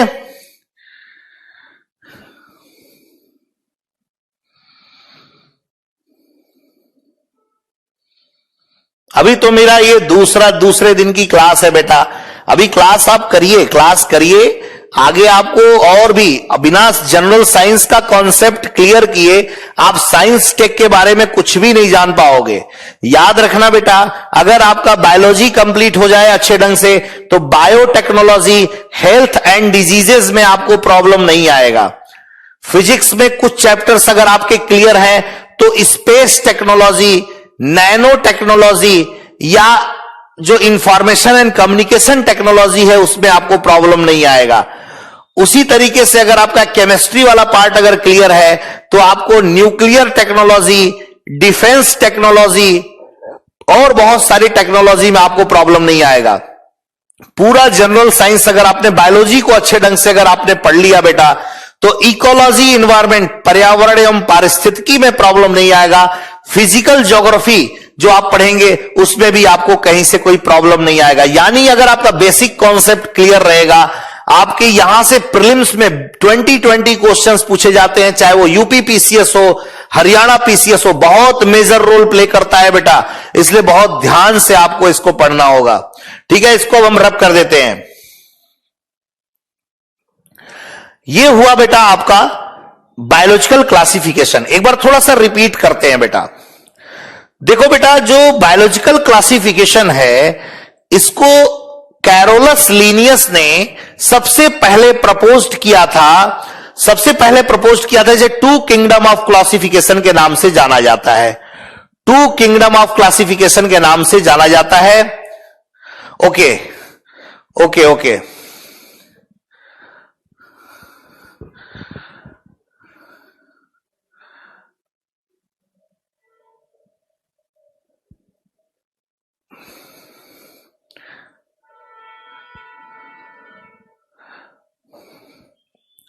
हेलो, अब आवाज जा रही है? वीडियो क्लियर आ रहा है? वीडियो क्लियर आ रहा है बेटा?